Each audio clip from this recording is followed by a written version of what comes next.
Hello there, my name's Tracy Elsom and I'm an independent Stampin' Up! Demonstrator based in Canada.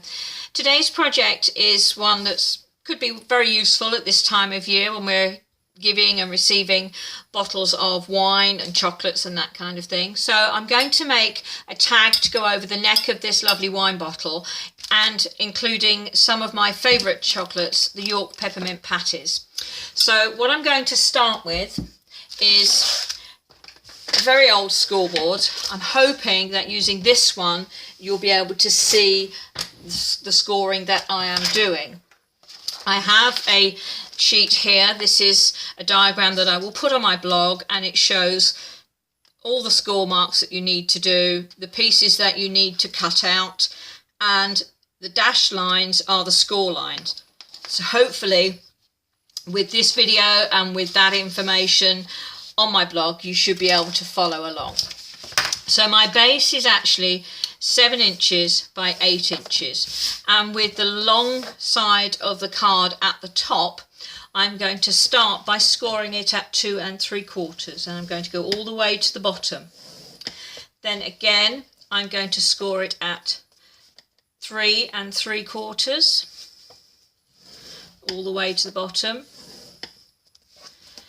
6 1/2 all the way to the bottom, and at 7 1/2 again all the way to the bottom.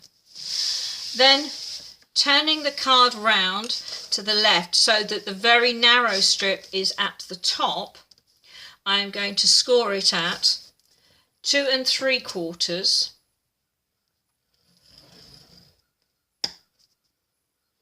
and 6 inches. So there's the pieces that we have there. Hopefully you can see those. Now I'm going to put that back up there with the narrow piece at the top. We need to add some extra score lines in, but only going down as far as this last score line. So this score line here is showing at 5 3/4. So we're going to score down to there. So we're going to go at 1 3/4 down to that scored line, and 3/4 again down to that scored line.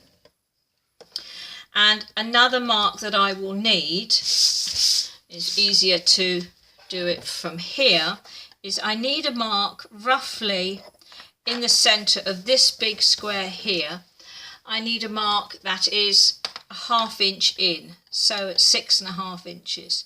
So I'm just going to very roughly mark it there, and also a 1/2 inch in from here, so that's at 4 3/4. So that's a mark there, and I'm going to do the same here, just 1/2 inch in and at 2 1/4. And you'll see why I need those marks. It's just to help me know where I'm going to punch. So with all those pieces done, I can remove my scoreboard and I will bring in my bone folder, and I'm going to burnish and score most of the scored lines. Now these, you can see you have 2 lines here that are only part scored. We can't actually fold that yet until we've separated them, so I'm going to ignore those, but all the other lines we're going to fold along the scored lines, and we're going to burnish them. So sharpening the crease with the bone folder, and there we go. So that's done. Now if I bring in my scissors, I can cut down this first square. So this is the big square with the 4 little marks on it, and I've separated it from that. That's an important job. Now I can fold those last remaining lines, and again I can sharpen those creases and burnish them. So going back to my diagram, this is this part. So you've got the wide piece on the left, and we need to cut out all of this. So the easiest way to do that is to start by just cutting right the way across that top piece and chopping that off entirely. There we go, that's gone. Don't need that anymore. Then we're going to cut down those 2 scored lines. So we have a square and a square, and the rectangles and the squares. Now we don't actually need, if I fold that centerpiece back, we don't need that top square and we don't need that part. So again, chop them off. I found this is an easy way to work out what you need to remove. So now we don't need this little corner here, this narrow piece, so I'm going to take that down. And I'm actually going to take it at a slight angle there, and I'm going to do the same at the bottom. Take that little piece off. Okay, so there we are. Now along this bottom edge, I'm just going to cut straight up those remaining score lines. So here we are, we have 4 tabs there, and we have 4 tabs there, all of different sizes. So the next thing to do is to just notch in on these little squares, just to make it easier to put the box together, to fold it. So I'm just taking a little tiny wedge out of the square pieces. Keep the rectangles straight and just notch out. There's that one, and there's that one. And then we're going to do exactly the same on these 2 squares on the other side. So again, just notch like that. Pull those bits off. And the last one here, there, and there. So this is what we're left with. And you can see how that fits in. We've cut out all these pieces. One last thing to do is this is going to tuck it in, so it could be a little bit of a problem. So to make that easier, I'm just going to notch very slightly in off there as well, just to give that a little bit of extra shape. Okay, the next thing I think we need to do is we will just fix the box together just to the stage where you could leave it if you wanted to stop at this point and keep it stored. So probably easier for you to see if I do it this way. Just got some tear and tape adhesive, and I'm just going to run it down that long tab and cut that off. A little bit long there. Okay, so pull off the backing, fold it over, and that piece folds like that. So there's the fold flat box, and it will close up. So now we need to deal with this piece to have it so it will go around the bottle. So what I'm going to do is I'll start with the paper that I'm going to put on the backing. Now unfortunately I'm still without my fast fuse refills, so I'm doing an awful lot with tear and tape right now. Normally you wouldn't need to put quite so much tear and tape on a piece of Designer Series paper, but I'm going to punch a hole out of this, so I want to make sure I have plenty all the way around. And this is the Merry Music Designer Series specialty paper. So take those pieces off, and I'm literally just going to stick that onto my glimmer paper. So there we are. Now I'm going to put this onto the top of that, but it needs to go on this side. The reason being, when the box is closed,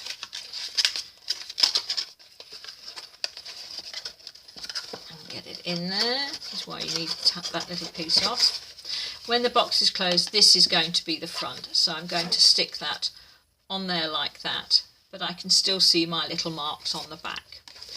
So we'll use a bit more tear and tape there.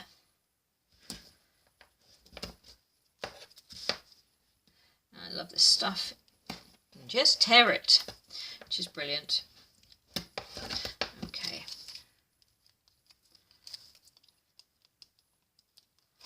Take off the backing.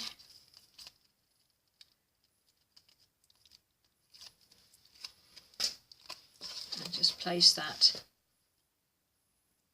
the centre there.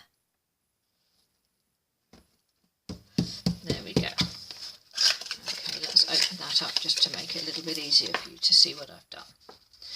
Okay, so now I'm going to bring in my 1 3/4 inch circle punch, and on the back here, you probably can't see it, I can just about see my little punch marks, my little score marks rather, and by putting my punch in, I can line up those marks with the edge of the punch, and hopefully that will give me a punch right in the middle. Hard work, but it worked. Okay, so that's that bit done. Now I need some decoration for the front there. I've got some more of this lovely Merry Music paper. So again, I'm going to put some tear and tape on there.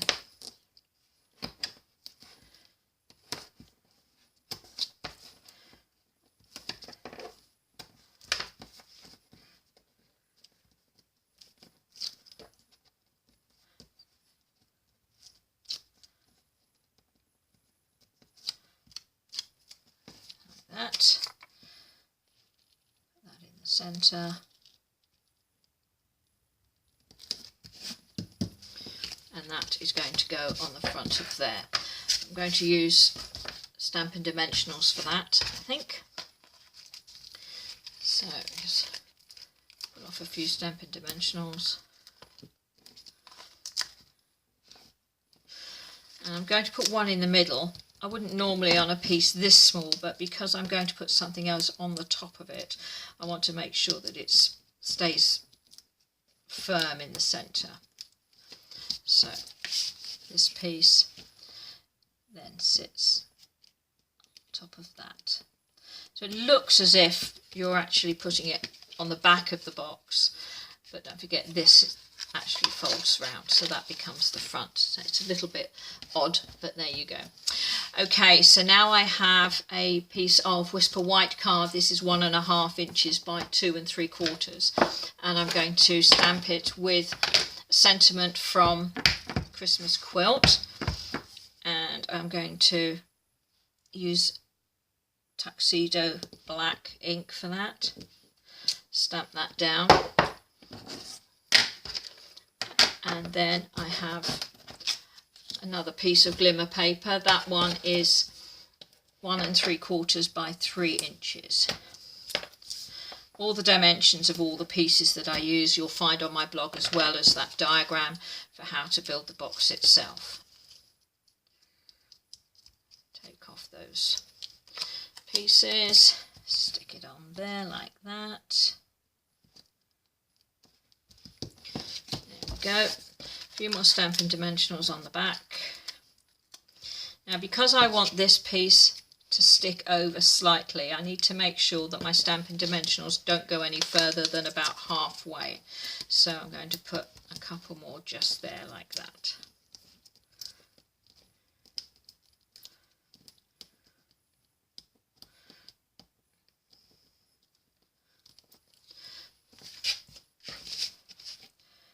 Okay, so there we go. There's my box. Now, if you wanted to keep this and have it flat before you actually fill it, this would be the point that you'd want to stop. Then to finish it off, I'm going to tuck the two sides in. I'm going to tuck the back in, and then I'm going to use a little more tear and tape on the bottom here to close the front. So again, a little bit there. Doesn't need. Just want to make sure it really does stick well. Pull those backing pieces off and just close that box up like that. Let's use my bone folder to so that it's nicely put inside. Now, the important bit, here's the chocolates. I've made this box so that it will easily fit 4 of the York peppermint patties. There's plenty of room, so as you can see, so you can get your fingers in and get them out. Nothing worse than having chocolates that you can't actually get hold of. So now I'm just going to tuck this in like that. And there is my box, my bottle tag. And just to prove, here's my very large bottle of wine. And here's the box with the chocolates. Now, you could leave it like that. It's lovely. It's black and white. It's silver. But if you really wanted to, you could be really silly and add a coloured bow. This has got to be the teeniest, tiniest bow I have ever created. It's a piece of this 1/8 inch sheer ribbon. It was white, and I coloured this with some cherry cobbler blends, Stampin' Blends markers. So that's what I've done. So I'm going to just use a mini glue dot on the back of this ribbon. Let's just add one last little bit to this box. Let's put it up here, I think. And then with my scissors, trim it off. And there we go. So, pretty little tag, lots of chocolates, fits over the bottle of wine. As I said, all the sizes and dimensions will be on my blog, the diagram as well. I'll have that on my blog so that you can follow along and make your own little box of chocolates. I hope that's been useful. I hope you've enjoyed the project, and I'll see you again soon. Thanks very much. Bye-bye.